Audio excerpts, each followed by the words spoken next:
Chapter 3 understanding quadrilaterals के 7th lecture में आप सबका स्वागत है। आज हम लोग एक्सरसाइज 3.3 करने वाले हैं। इसके पिछले लेक्चर्स में हम लोग पैरेललोग्राम्स और कुछ स्पेशल फिगर्स पढ़ रहे थे।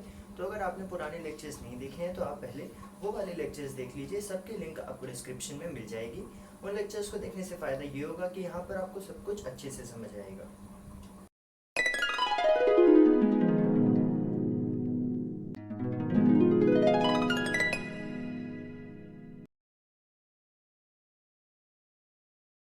Hello friends and welcome back to the white slate पढ़ाई, एक लर्निंग प्लेटफॉर्म जहाँ पर आपको सब कुछ बहुत इजीली सीखते हैं, क्योंकि हम लोग बिल्कुल जीरो लेवल से स्टार्ट करते हुए सब कुछ बहुत हाई लेवल तक लेके जाते हैं और क्वेश्चंस और थ्योरी सब कुछ कवर करते हुए अच्छे से सब कुछ सीखते हैं। तो जैसा कि मैंने बताया, आज हम लोग हमारी एक्सरसाइज 3.3 करने जा रहे हैं। तो बिना किसी देरी के स्टार्ट करते हैं।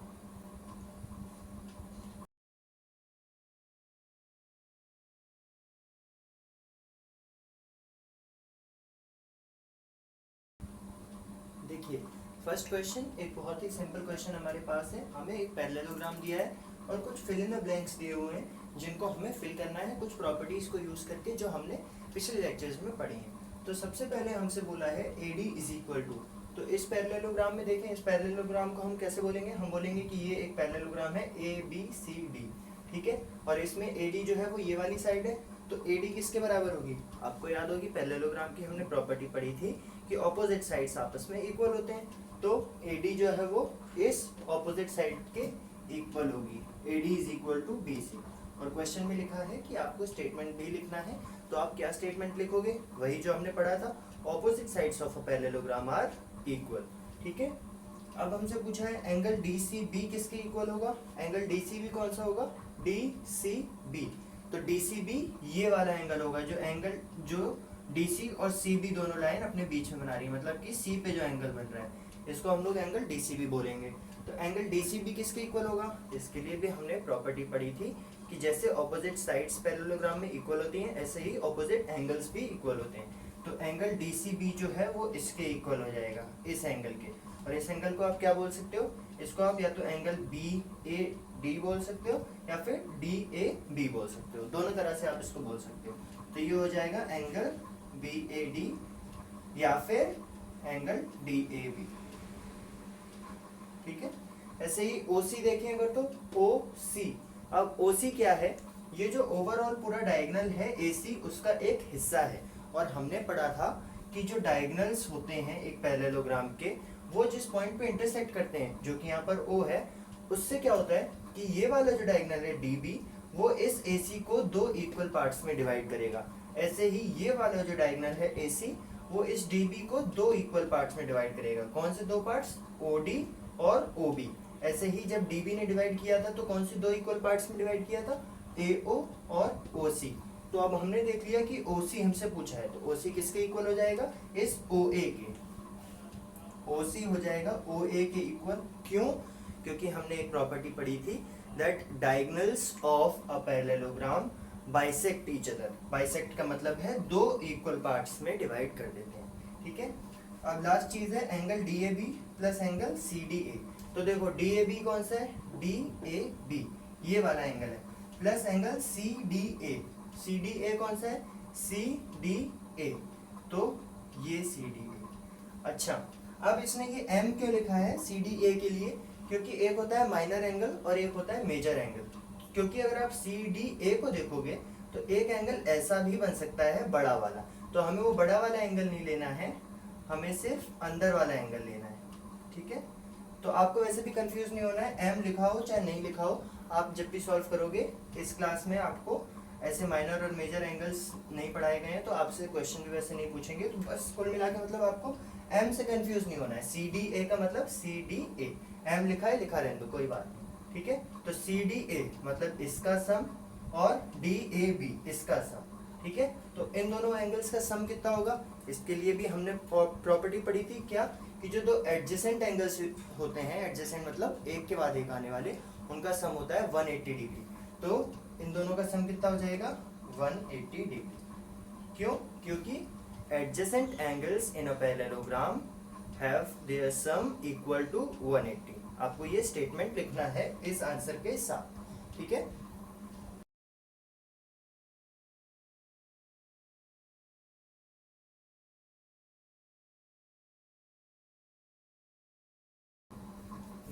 क्वेश्चन 2 हमारे सामने है। इसके कुछ क्वेश्चन आपको देख के थोड़े हार्ड लग रहे होंगे, पर परेशान नहीं होना है, बिल्कुल सिंपल, जितना होता जाएगा उतना करते जाएंगे और अपने आप आगे का आंसर आता जाएगा। देखो पहला तो बिल्कुल सिंपल है, हमें करना क्या है इस क्वेश्चन में, अच्छा ये बता दो, हमें एक्स वाई और जेड जो दिए हुए हैं वो तीनों निकालने हैं अननोन्स। ठीक है, तो सबसे पहले अगर मैं इस वाले फर्स्ट पार्ट की बात करूं तो देखो एंगल जो बी पे एंगल बन रहा है, एंगल ए बी सी या फिर एंगल सी बी ए भी बोल सकते हो आप, ये कितना है 100, तो इसका ऑपोजिट एंगल भी क्या हो जाएगा 100 हो जाएगा। क्यों? क्योंकि हमें पता है पैरेललोग्राम में ऑपोजिट एंगल्स इक्वल होते हैं। तो सबसे पहले तो y भी 100 हो जाएगा। इसको आप कैसे लिखोगे, आप लिखोगे angle y is equal to angle A B C और ब्रैकेट में लिखोगे प्रॉपर्टी, कौन सी property, opposite sides of parallelogram are equal. उसके बाद लिखोगे angle y is equal to A B C कितना है 100, तो 100। ठीक है, डायरेक्ट आप नहीं सॉल्व करोगे, आपको स्टेटमेंट भी लिखना है क्योंकि आपको मार्क्स स्टेटमेंट के मिलते हैं। तो इस तरह से आप एंगल y निकाल लोगे। ठीक है, पहला स्टेटमेंट। उसके बाद हम x कैसे निकाल सकते हैं, हमें पता है angle x plus angle y ये दोनों कितने होने चाहिए 180 डिग्री होने चाहिए। क्यों 180 होने चाहिए, क्योंकि हमें पता है एडजेसेंट एंगल्स का सम 180 होता है, हमने प्रॉपर्टी पढ़ी है। तो आप लिखोगे angle x plus angle y is equal to 180, यहाँ पर लिखोगे because adjacent angles of a parallelogram are 180 degree, sum of adjacent angles of a parallelogram is 180। ठीक है, ये स्टेटमेंट लिख दिया यहाँ पे। इसके बाद आपको एंगल x निकालना है, तो एंगल x अननोन रहा, एंगल y आपको पता है कितना है 100 है, तो x plus 100 is equal to 180, 100 को उस तरफ ले गए तो एंगल x कितना आया 180 माइनस 100, मतलब कि एंगल x आ गया 80 डिग्री। और आपको पता है एंगल z भी x के बराबर हो जाएगा। क्यों? क्योंकि ऑपोजिट एंगल्स इक्वल होते हैं। तो angle z is equal to angle x is equal to 80 degree. ठीक है, तो इस तरह से आपको स्टेटमेंट लिखने हैं। अब एक क्वेश्चन में मैंने स्टेटमेंट लिख के दिखा दिया, अब बाकी में मैं आपको स्टेटमेंट नहीं लिख के दिखाऊंगा, मैं सीधा सॉल्यूशन बताऊंगा। स्टेटमेंट आप जब सॉल्व करोगे अपनी नोटबुक में तो खुद लिख लोगे। तो देखो x y और z ये हमें गिवन है, हम लोग क्या निकाल सकते हैं, हम लोग 50 और y से y निकाल सकते हैं। 50 प्लस y जो है वो 180 होना चाहिए, या फिर आप 50 प्लस x भी ले सकते हो क्योंकि ये दोनों भी एडजेसेंट है और ये दोनों भी एडजेसेंट है। और वैसे भी हमें पता है कि x और y इक्वल ही आएंगे। क्यों? क्योंकि दोनों ऑपोजिट हैं। तो आप किसी में भी प्रॉपर्टी लगा दो, 50 प्लस y जो है वो 180 आएगा, आना चाहिए। 50 प्लस y जो है वो 180 होना चाहिए, तो y कितना हो जाएगा 180 माइनस 50 मतलब कि 130। तो ये y जो है वो 130 आ गया और x भी 130 आ गया। क्यों 130 आ गया x? क्योंकि ऑपोजिट एंगल्स इक्वल होते हैं। तो x और y हमने निकाल लिया। अब z को हम लोग डायरेक्टली नहीं निकाल सकते क्योंकि हमें कोई प्रॉपर्टी नहीं पता है। वैसे तो हमें एक प्रॉपर्टी पता है, अगर आपको पुरानी क्लास से याद हो, कि अगर ऐसी दो पैरेलल लाइंस बनती हैं और उनके नीचे एक ऐसी लाइन है तो जो एंगल यहाँ पे बनेगा वही यहाँ पर भी बनेगा।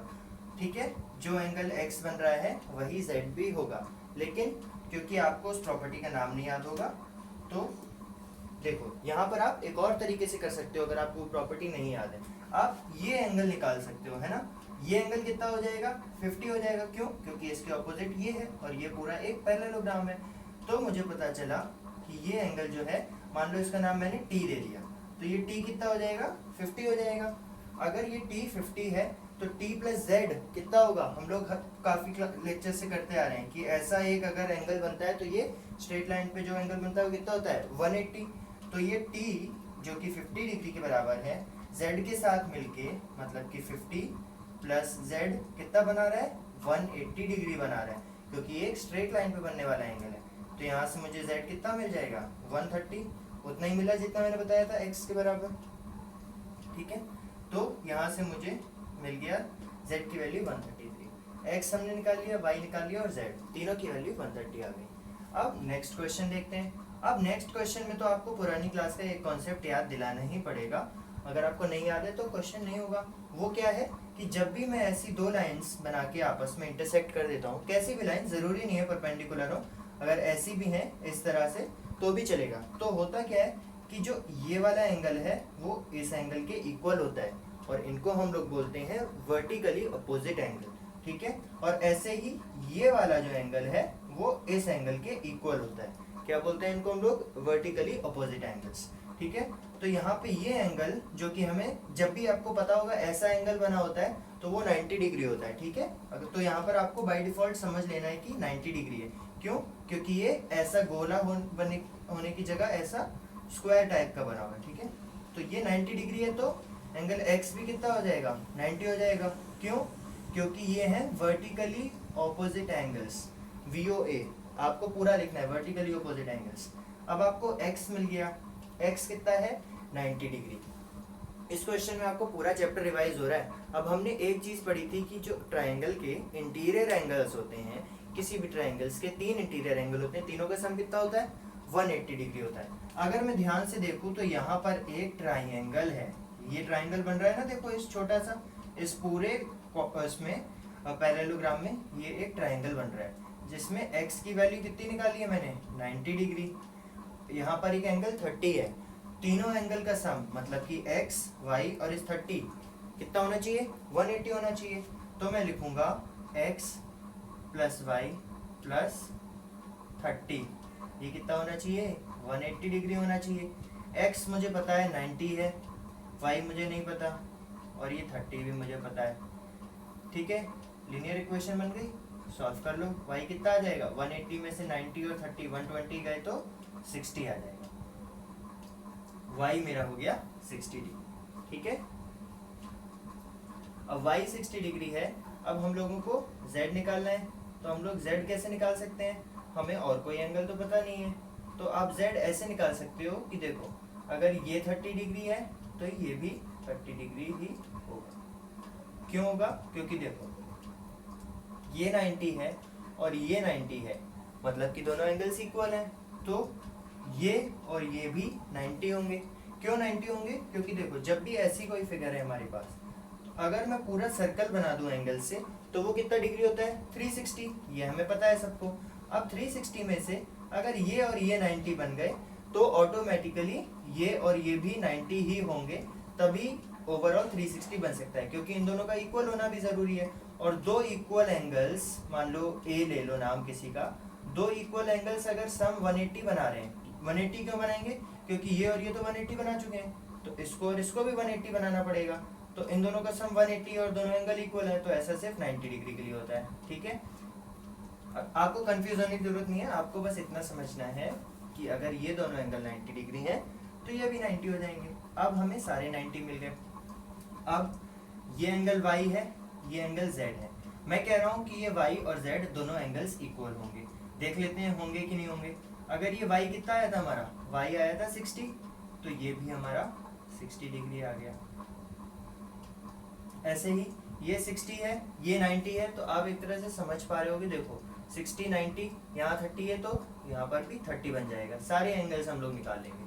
ये 30 है तो इसके साथ वाला भी 30 बन जाएगा। क्यों?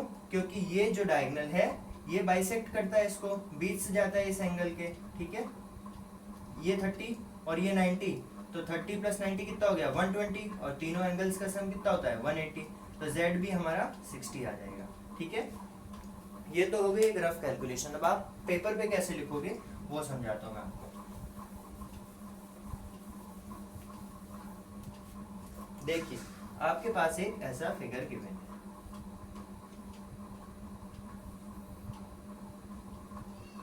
जिसमें आप निकाल चुके हो कि ये सारे एंगल्स जो हैं वो 90 डिग्री हैं, ये वाला एंगल 30 डिग्री है और ये वाला एंगल 60 डिग्री है।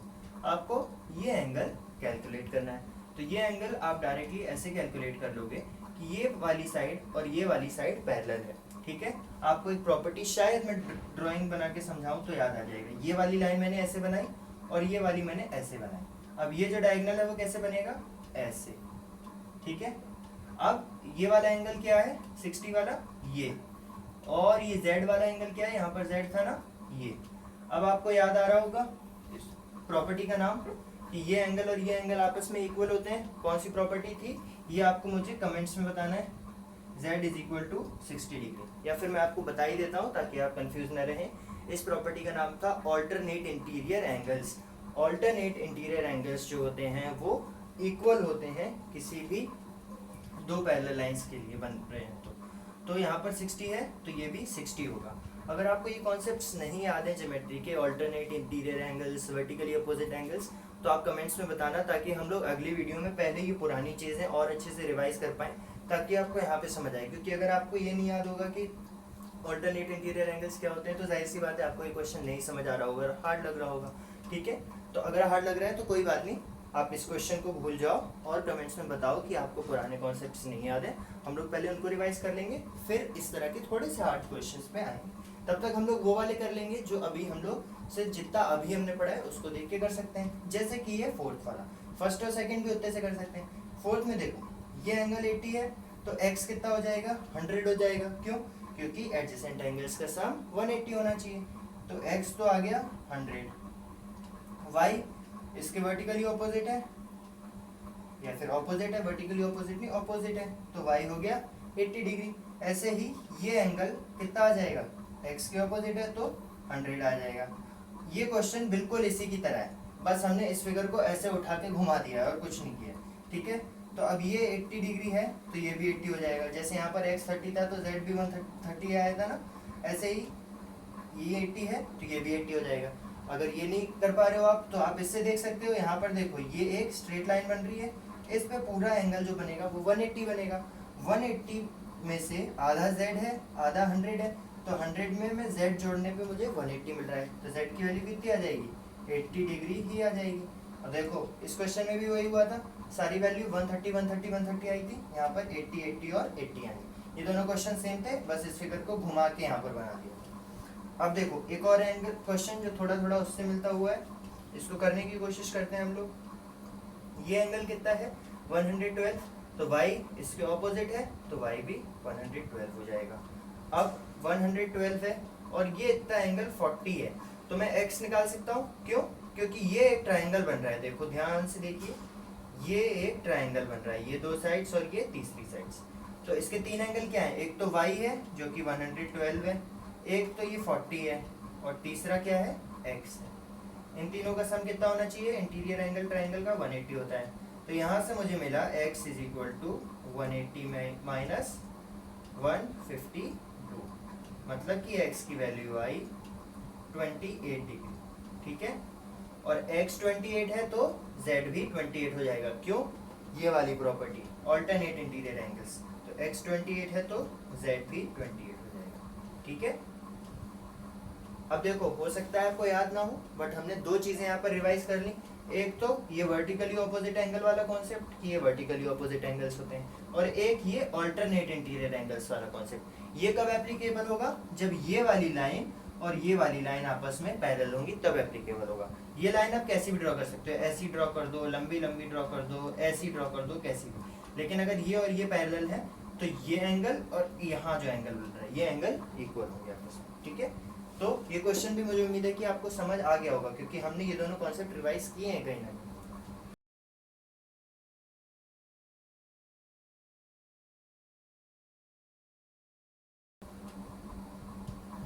देखो एक बहुत ज्यादा सिंपल क्वेश्चन, बस आपको धीरे धीरे समझने की जरूरत है। हमसे उसने पूछा है कि एक क्वाड्रिलेटरल अगर मैं बना दूं, मतलब चार साइड का फिगर ABCD, वो पैरेललोग्राम होगा अगर ये सारी कंडीशंस दी हुई हैं तो सबसे पहले आपको क्या है, देखो उसने क्या बोला है हमसे, पैरेललोग्राम पूछा है, तो आप एक रफ फिगर बना लो एक पैरेललोग्राम की। ठीक है, एक रफ फिगर आपने बना ली ऐसी, और इसमें नाम दे दो A B C और D। वैसे आप स्क्वायर या रेक्टेंगल भी बना सकते थे, क्योंकि हमने पढ़ा था कि स्क्वायर और रेक्टेंगल भी पैरेललोग्राम होते हैं, लेकिन आप कोशिश करो कि आप ऐसी फिगर बनाते हो। ठीक है, अब उसने मुझसे कहा है कि क्या एंगल D और एंगल B का सम 180 हो सकता है। अगर मैं देखूं तो एंगल B क्या है ये, और एंगल D क्या है ये, तो वो कह रहा है कि क्या ऐसा कोई क्वाड्रिलेटरल ABCD बन सकता है जिसमें एंगल D और एंगल B का सम 180 हो और वो पैरेललोग्राम हो। तो अब जैसा मैंने अभी आपको बताया था कि आप इसकी जगह एक रेक्टेंगल भी बना सकते थे, और रेक्टेंगल भी पैरेललोग्राम होता है। तो अगर एक रेक्टेंगल का केस देखें ABCD, तो उसमें ये एंगल्स तो 90 और 90 होते हैं, और 90 और 90 का सम क्या होता है 180। मतलब हाँ, ऐसा एक पैरेललोग्राम एग्जिस्ट करता है जिसमें ये B और D जो कि कुछ नहीं ऑपोजिट एंगल्स हैं, उनका सम 180 होता है। तो ये वाला केस तो बिल्कुल ट्रू हो जाएगा कि हाँ ऐसा एक पैरेललोग्राम हम लोग बना सकते हैं ABCD, जिसमें B और D दोनों का सम 180 हो। अब उसने कहा AB और DC 8 सेंटीमीटर। इसी वाले को भी ले लो, AB ये उसने 8 सेंटीमीटर दे दिया, DC ये भी 8 सेंटीमीटर दे दिया। बहुत अच्छी बात है, हमें पता है कि पैरेललोग्राम होने के लिए ऑपोजिट साइड्स इक्वल होनी जरूरी है। अब उसने कहा AD जो है वो 4 सेंटीमीटर है, AD 4, और BC 4.4 सेंटीमीटर है, 4.4। लेकिन हमने तो पढ़ा था कि एक पैरेललोग्राम की सारी साइड्स ऑपोजिट जो है वो इक्वल होती हैं। यहाँ तो एक साइड 4 हो गई और एक 4.4 हो गई, तो ये तो पैरेललोग्राम बन ही नहीं सकता, क्योंकि पैरेललोग्राम की प्रॉपर्टी होती है कि दोनों ऑपोजिट साइड्स आपस में इक्वल होंगी। तो ये वाला पैरेललोग्राम नहीं बन सकता जिसमें ये चीजें डायमेंशंस हो। अब उसने कहा एंगल A 70 डिग्री हो और C 65 डिग्री हो। तो देखो, अगर एंगल A को देखें, इसको उसने दे रखा है 70 और C को दे रखा है 65। अब आपको याद आ रहा होगा कि ये भी नहीं बन सकता। क्यों? क्योंकि एक पैरेललोग्राम में ऑपोजिट एंगल्स इक्वल होना बहुत जरूरी है। यहाँ पर इक्वल नहीं हो रहे हैं, तो इक्वल नहीं हो रहे हैं, तो ये वाला भी एक पैरेललोग्राम नहीं बन सकता है। ठीक है, सिर्फ पहला वाला बन सकता है क्योंकि ऑपोजिट एंगल का सम 180 हो सकता है।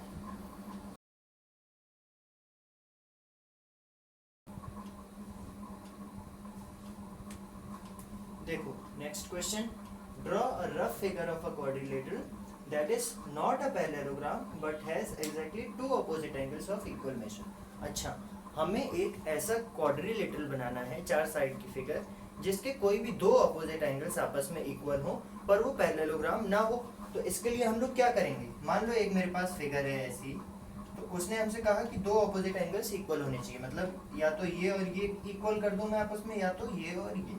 क्योंकि अगर मैं चारों एंगल्स आपस में इक्वल कर दूंगा, या फिर चारों इक्वल ना करने की जगह ऐसा कर दूंगा कि ये और ये आपस में इक्वल है और ये आपस में इक्वल है, तो पैरेललोग्राम बन जाएगा। इसलिए मैं क्या करूंगा, सिर्फ उतना ही करूंगा जितना क्वेश्चन में बोला है। कोई भी एक पेयर, मतलब या तो ये और ये इक्वल कर दूंगा या तो ये और ये इक्वल कर दूंगा। अब मैं आपको याद आ रहा होगा कि हमने ऐसी एक फिगर पढ़ी भी है जिसमें हमारे सिर्फ दो एंगल्स इक्वल थे। देखो ये फिगर तो आप सबको याद होगी, ठीक है, ये हमने पढ़ी थी ना, काइट। अब देखो इसमें ये एंगल अगर आप देख के भी समझ पा रहे हो तो ये एंगल थोड़ा सा छोटा है इस वाले एंगल से, ये एंगल बड़ा है और ये एंगल छोटा है पतला सा, लेकिन ये वाले दोनों एंगल्स आपस में इक्वल है। और काइट में होता भी यही है। अगर आप काइट बना के देखोगे एक प्रॉपर, तो जब भी आप काइट बनाओगे ऐसे, तो ये वाला एंगल और ये वाला एंगल आपस में इक्वल नहीं होंगे, बट ये एंगल और ये एंगल हमेशा आपस में इक्वल होंगे। तो हमसे उसने कहा था कि एक क्वाड्रिलेटरल बना दो जिसकी opposite sides opposite angles one pair आपस में इक्वल हो बट वो पैरेललोग्राम ना हो। तो ये पैरेललोग्राम नहीं है, क्यों? क्योंकि ये वाला एंगल और ये वाला एंगल आपस में इक्वल नहीं है, सिर्फ ये और ये आपस में इक्वल है। ठीक है, ये थोड़ी सी सोचने की बात थी, थोड़ा सा थिंकिंग एबिलिटी वाला क्वेश्चन था।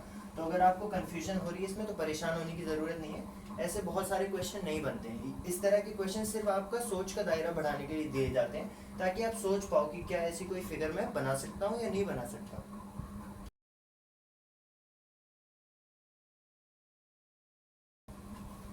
देखो नेक्स्ट क्वेश्चन क्या है, the measures of two adjacent angles of a parallelogram are in the ratio 3:2, find the measures of the angles of the parallelogram. ठीक है, ये पैरेललोग्राम शॉर्ट में लिखा है। तो अब कुछ नहीं समझ आया, कोई बात नहीं, दिमाग में एक रफ पैरेललोग्राम बना लो। बना लिया? अब उसने क्या कहा है कि measures of two adjacent angles of a parallelogram. Adjacent angle मतलब लगातार आने वाले, तो कोई भी दो लगातार आने वाले एंगल ले लो। ये उसने हमें दे रखा है कि ये दोनों एंगल आपस में 3:2 के रेशियो में हैं और हमें बाकी सारे निकाल लेने हैं उसकी मदद से। तो 3:2 के रेशियो आपको याद होगा जब हम लीनियर इक्वेशन पढ़ रहे थे, तो मैंने कहा था जब भी इस तरह की चीज दे दे 3:2, तो आप इक्वेशन कैसे बनाओगे, 3 जिसमें दे रखा है उस एंगल को 3x ले लोगे, 2 जिसमें दे रखा है उसको 2x ले लोगे। एंगल की बात की है इसलिए एंगल बोला। अगर साइड दे रखी होती 3:2 के रेशियो में तो आप साइड को 3x और 2x ले लेते। तो अब कोई भी दो एडजेसेंट एंगल्स आपको 3:2 के रेशियो में दे रखे हैं, तो पहला स्टेप कि आप उन दोनों एंगल्स को 3x और 2x ले लो। तो इस एंगल को आपने 3x मान लिया, इस एंगल को आपने 2x मान लिया। ठीक है, तो आप क्या लिखोगे, let these adjacent angles be 3x and 2x। ठीक है, आपने लेट कर लिया इसको 3x और इसको 2x। अब आपको एक बात पता है कि ऑपोजिट एंगल्स इक्वल होते हैं, तो ये 2x है तो ये वाला भी 2x होगा, और ये 3x है तो ये वाला भी 3x होगा। ठीक है, अब आपको एक बात और पता है, यहाँ पर आप दो इक्वेशन बना सकते हो अगर कोई सी भी। पहली ये कि एक क्वाड्रिलेटरल या एक पैरेललोग्राम के अंदर के चारों एंगल्स का इंटीरियर एंगल का सम कितना होता है, 360 डिग्री होता है। या तो ये प्रॉपर्टी लगा लो, अगर याद ना रही ये वाली प्रॉपर्टी तो ये वाली तो आपको डेफिनेटली याद रहेगी कि दो एडजेसेंट एंगल्स का सम कितना होता है, 180 होता है। मतलब कि 3x + 2x कितना हो जाएगा, 180 डिग्री हो जाएगा। ठीक है, तो मुझे मिला 3x + 2x कितना मिल गया, 180। इसके पहले आप ब्रैकेट में यहाँ पर लिखोगे sum of two adjacent angles of a parallelogram is 180, इसलिए हम ये लिख सकते हैं। तो 3x और 2x कितना हो गया, 5x = 180। दोनों साइड्स को 5 से डिवाइड करेंगे तो x = कितना आया, 36 डिग्री। ठीक है, तो x 36 आ गया, हमें चारों एंगल निकालने थे। ये 2x है, मतलब 2 × 36, ये हो जाएगा 72। ये 72 है तो ये भी 72। अब ये 3x है, मतलब 3 × 36, 3 × 36 कितना होता है, 108। तो ये वाला एंगल 108 हो गया और ये भी 108 डिग्री हो गया। ठीक है, तो इस तरह से हम लोग चारों एंगल्स निकाल सकते हैं। इस वीडियो में हम लोग बस इतना ही करेंगे, क्योंकि एक फिगर वाले वो क्वेश्चन आ गए थे जो करने में थोड़ा सा ज़्यादा टाइम लग गया, बट कोई बात नहीं। मुझे उम्मीद है कि पुराने कॉन्सेप्ट्स भी आपके वहाँ पर रिवाइज हुए होंगे, वर्टिकली ऑपोजिट एंगल्स और ऑल्टरनेट इंटीरियर एंगल्स के, और वो क्वेश्चन आपको समझ आया होगा। नहीं आया हो तो उसको खुद से 2-3 बार ट्राई करो, जब तक आपको समझ ना आ जाए कि वो क्वेश्चन हो कैसे रहा है। अगर वो समझ आ जाएगा तो ऑब्वियस सी बात है कि उससे रिलेटेड आगे भी कोई क्वेश्चन आएंगे तो आप उन्हें कर पाओगे। ठीक है, अगर कोई भी डाउट हो उसमें भी, अगर आपको ना समझ आया हो या पुराने कॉन्सेप्ट्स आपको दोबारा पढ़ने हैं एक बार ज्योमेट्री के, तो आप कमेंट्स में बता सकते हो, या फिर जैसे कि मैं हर वीडियो में बोलता हूँ कि डिस्क्रिप्शन में आपको हमारा व्हाट्सएप नंबर मिलता है, वहाँ पर बता सकते हो। ठीक है, और अगले लेक्चर में हम लोग बचे हुए क्वेश्चन करेंगे और इस एक्सरसाइज को खत्म कर देंगे। और अब से रेगुलरली आपके लिए लेक्चर्स आएंगे। बीच में कुछ कारणवश रेगुलरली लेक्चर्स नहीं आ पाए। इस चैप्टर के बाकी सारे चैप्टर्स हम लोगों ने बिल्कुल रेगुलरली कवर किए हैं, Monday to Friday. In fact 8th class की मैथ्स के तो मंडे टू संडे लेक्चर्स आए हैं, 7 दिन। तो बस इस वीडियो में इतना ही। अगर वीडियो अच्छी लगी हो तो लाइक करते रहना जैसे आप करते हैं, और अपने फ्रेंड्स के साथ शेयर करते रहना ताकि वो भी यहाँ से पढ़ पाएँ। Thank you.